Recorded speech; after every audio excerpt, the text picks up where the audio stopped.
and you don't really want to do it, you're like in a negative light, prostituting yourself like that. I'm not for it, and I didn't do that. Well, this is the thing, like where you see so many artists, for example, you know, wanting the fame, wanting the success, wanting the, you know, the ability to, and what we call in the industry the gatekeepers. You know, the gatekeepers that people believe that they're the key to opening a door. And so for you, like, you know, I know the first time I heard your music, and the first time I heard a song that literally blew me away, you know, for you, did you ever experience in your time, whether it be as a kid or as a young adult, or in the sense of just breaking into the music industry, the gatekeeper aspect of being in a position where, you know, someone tried to either persuade you, saying or promising and saying, hey, if you give me some sexual favors or whatever, I can open this door for you. Were you ever in a position like that? Not directly like that. You see, because it's not, they wouldn't directly say, I mean, unless they tried it and you denied, and then I think that's how it would go. Usually it's like, let's have lunch. And maybe we can come back to my place, something like that. They didn't have to say, I'm going to get your stuff on the big executive table. But, you know, having a little common sense as an adult, you know, in that field of sexual light, you know, I knew where it was going to go. And from then, you have to be really aware. Not everybody is that kind. Not saying that there's nobody that kind, but is it necessary for us to have dinner at night in a private place at your house? You know, for us to discuss my career, you know, things like that. And I feel women have to endure this more than men. So for you, like, what advice would you give for like an artist, a new artist, a young artist that, you know, is, because a lot of times, you know, a lot of artists per se, just not even just artists, but just you hear about the Me Too movements and the Harvey Weinstein situations where girls feel that, you know what, if I don't take this shot or do what this person is asking of me, I could be blacklisted by someone powerful, or they you know, they feel pressured that, hey, like, I've got to make this decision, you know, to do this because, you know, this is my career. That just started. What advice would you give to a young girl who's just breaking into the industry, that doesn't have the connections, that doesn't have the anything? Like, 'cause I have no freaking connections. Only recently I started getting connections, and that's because I decided to be myself and take a chance on me and doing me the way I want. Nobody can do you the way you know yourself. You understand? What I would say is this: don't say you had no choice. Everybody have a choice. Everybody does have a choice. Sometimes the outcome might be death, but you still have a choice. You still have a freaking choice. I do not want to hear, there was no way I could have done it unless I had blah, blah, blah, blah. You had a choice. And when you take away your choice by saying things like, I had no choice, then you're just taking away your choice. You're making a choice to take away your choice. So it's like, listen, people, I feel, want the easy way. It's easy because you see it right there. You see, you know, I can have it. It's right there. All I need to do is this, you know, I don't really want to do it. I feel like I have no choice. But you do. You have a choice. So I'm just like, yo, stay true to yourself. And your spirit and your soul is going to tell you what is to be done and what. Don't make decisions out of fear. Whether it's music or a job or relationship or your marriage or whatever it is, do not make decisions out of fear, because you probably might regret it. And so that's I'm practicing what I preach. I'm not here to, you know, hear the sound of my voice. I know I'm taking the hard way. I know that if I put the bigger tits and the butt injections and I start twerking my ass off, because every female on the mainstream is doing that shit right now. You think I don't know I can get ahead? I have the talent. and I can do all the injections and shit to look exactly like what is on the mainstream right now.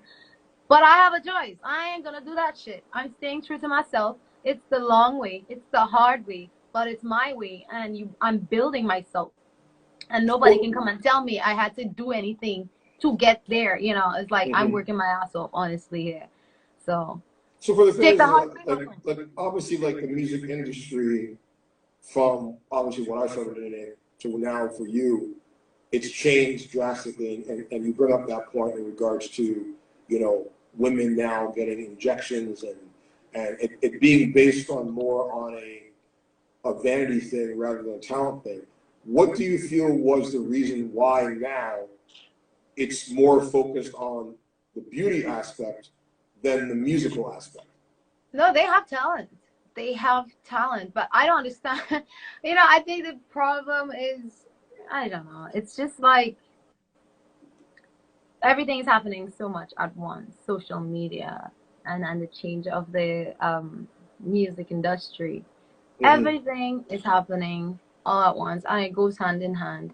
These artists are talented, some of them, and it's not fair to me to say that they're not talented. They are, and it takes anyway talent to work hard. Even after you do the surgery and you look exactly like the other person, it takes discipline. It takes hard work to maintain a certain, you know, publicity and screen time. So people gonna do what they need to do. This is what's trending right now, because of what reasons I don't know. I don't know why men are not doing it as much, or men are not forced to do it compared to women. But Well, do you feel in the music industry, and like obviously, I mean, it's known, but do you, for your experience, do you feel that it's been harder for you as a independent female artist to break through than it would be for a male independent artist to break through?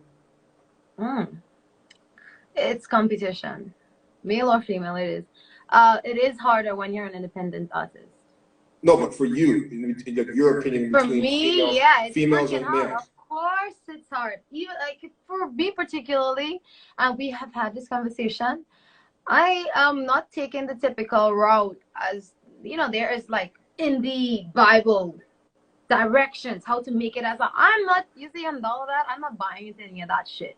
I am looking at my life, my lifestyle, how it's set up, my budget, all of these things I have to take into consideration, and then consider who I am, my authenticity, my foundation, my team, my community, and put all of that together. I think starting up your independent artist career is just like parenting. And yeah, children are similar, but not all children are the same. You know, so you can't be saying, oh, this person did this, I need to try it for me. Look at your lifestyle, look at your budget, look at the kind of music, the essence that you are, and then you'll figure out what direction to take. So for you, and don't be afraid to do things.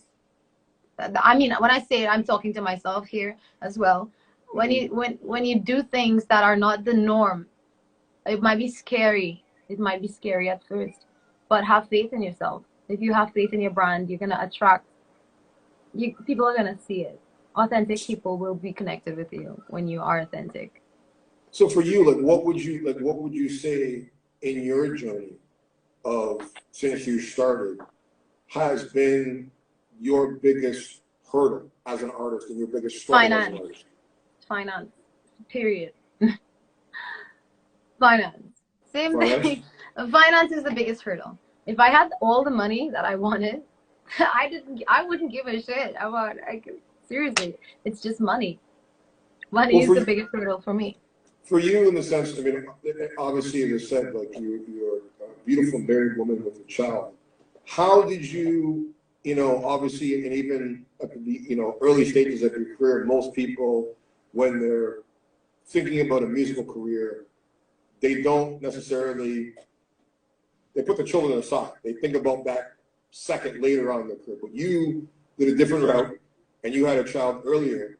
How has that for you affected, not just in the sense, number one, like your lifestyle as an artist, but in the sense of when you're meeting with either record labels or you know, potential people to work with, and they find out that you have a child? Have you ever felt discrimination due to the fact Yeah. that you are a mother, and how have you dealt with that?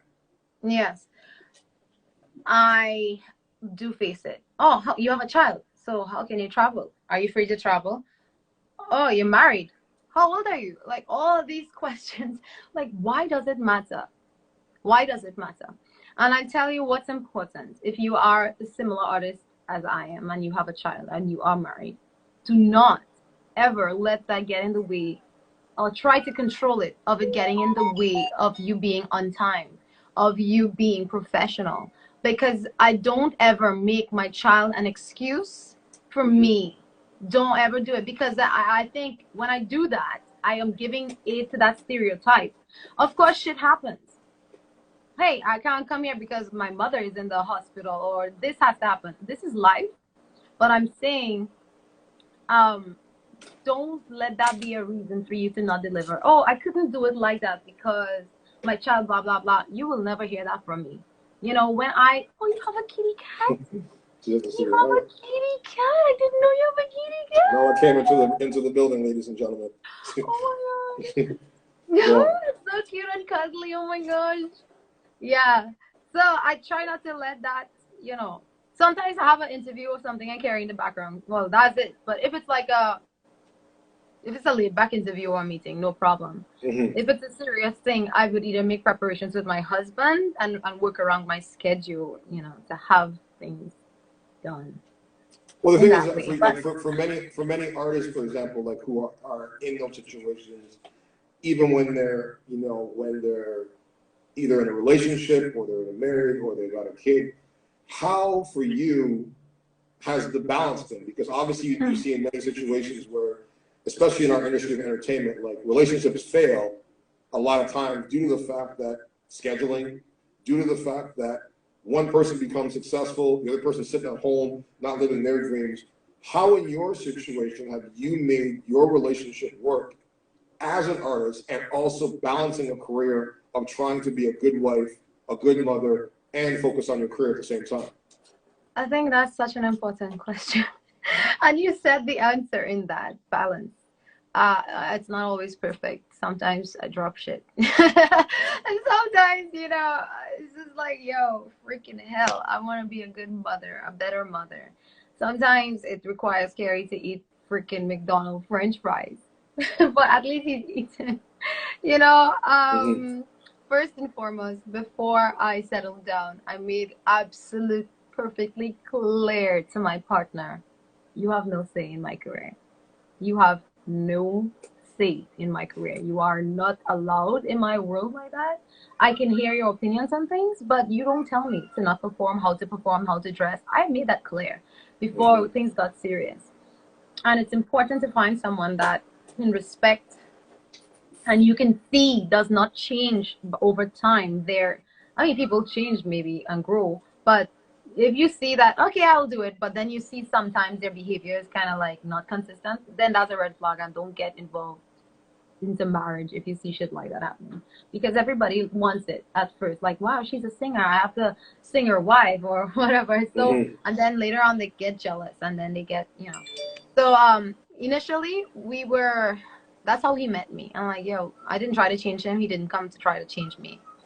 And I decided to have a family this time because I want to enjoy it, and he's significantly older than me anyway. But I've never had that. My two dreams in life is to be successful in my career and have my own family. And I was able to at least fulfill having my own family, you know, with someone that respects me and most importantly believes in what I do. And yeah, you just have to balance it. So you need to know what's important. You need to know what needs to be done. Sometimes my recording work has to stop and I have to go take care of my son, you know. But like I said, again, with things of performing and having meetings with schedules, you should, you know, hold up your weight on that and be as professional as you can. And don't say, I had to be because of my child, because it's just going to make you look like, exactly. This is why we don't work with people with children, because look at what happened, you know? I'll admit, I mean, that's one of the main reasons why a lot of times I don't, because it's not where I wouldn't. But just like how you make it very